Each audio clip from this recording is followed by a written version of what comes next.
A huge shady and immoral business of organ selling to foreigners has developed in China. Systematic, state-sanctioned organ harvesting from non-consenting prisoners of conscience, especially from Falun Gong prisoners of conscience, is happening today in front of our eyes. Is absolutely unacceptable and should be ended immediately.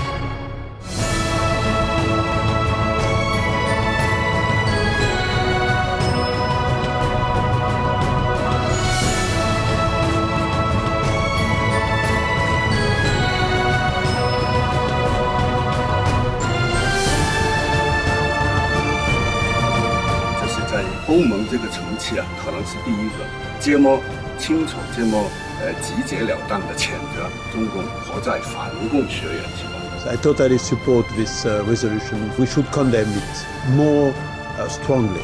We ask the EU member states to condemn publicly the corrupt and immoral organ transplantation business.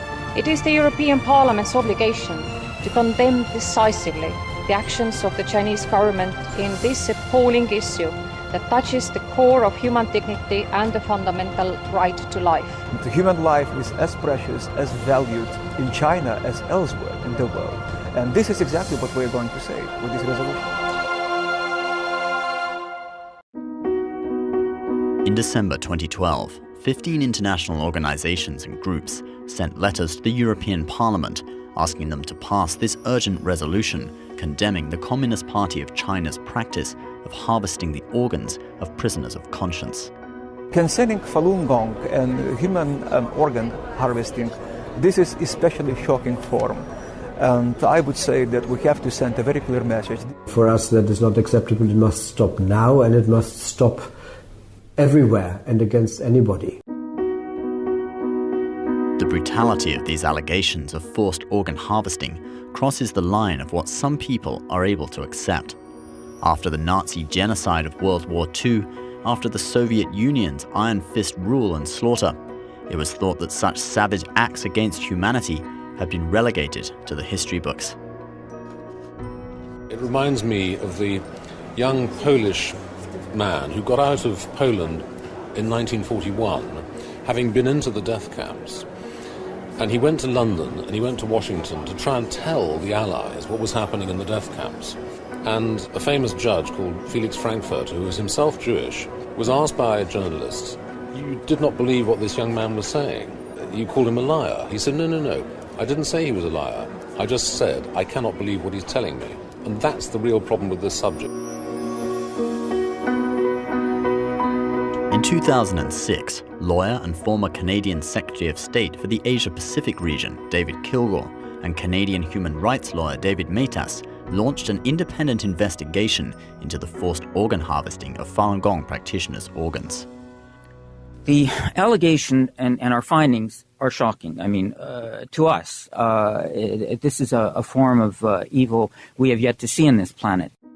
They compiled the detailed evidence and results they obtained into the book Bloody Harvest, The Killing of Falun Gong for Their Organs. When I met David Kilgour, who was the Minister of Justice in Canada and who is a lawyer himself and who is an author, and he told me that yes, incredible as it sounds, but the most wonderful people in China, the most civilized and wonderful people, they refuse to believe this. It's so incredible. Which means that it's a very sinister practice, which is adopted by a very narrow circle of Chinese society. A formal resolution against forced organ harvesting was drafted prior to the European Parliament's plenary session, awaiting a vote. I want to remind the quotation from Dante in Inferno. The worst places in the hell are reserved for those who stay aside during the time of moral crisis. We are now in moral crisis, so we should act.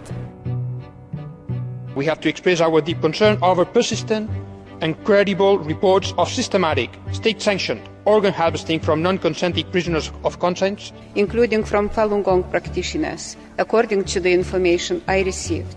Imprisoned for their religious beliefs is absolutely unacceptable. The government launched a nationwide persecution to eradicate the traditional and peaceful spiritual practice of Falun Gong. This follows the principles of truth, compassion, tolerance. Diese Organentnahme, ist schockierend und widerspricht jeglicher Vorstellung von menschlicher Würde. Že je pre mňa nepochopiteľné, že národ s takou bohatou kultúrou a civilizáciou vôbec začal s takýmto dekadentným prístupom k ľudskému organizmu.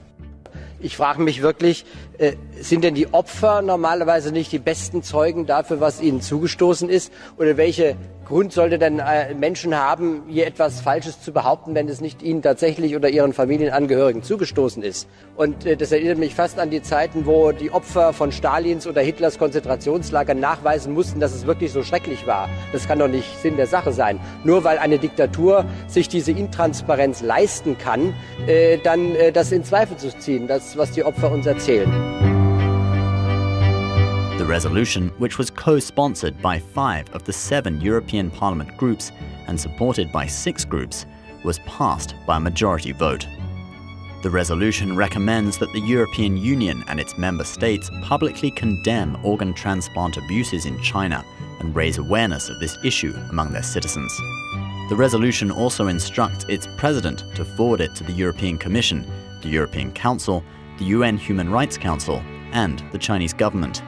The European Parliament is the voice of 500 million Europeans. We built the European Union on values, freedom, democracy.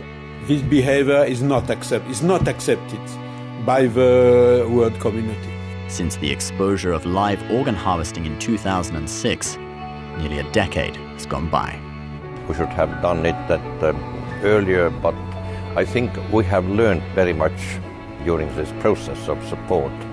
And now we are much more clear about what is going on in China and much more determined to continue our support and express our solidarity toward our Chinese friends. This resolution is the decision of the European Parliament. To do something is addressed to the People's Republic of China. I very much hope it will be received positively, like a goodwill of people who care. I understand that, and sometimes China, like Russia, thinks that the West is imposing, which is nonsense, of course, because I think that the West owes really much to China itself, to the courage of Chinese dissidents, Chinese writers and human rights defenders, people who were fearless and so courageous. It's something deeply universal, something that is related to, I would say, common denominator adopted by all civilized countries. 这个事情不是一个简简单单的政党之间的政治问题，其实这个问题是关系到全人类的以后未来的生存。因为人类社会没有最基本的道德观念是很难运转的。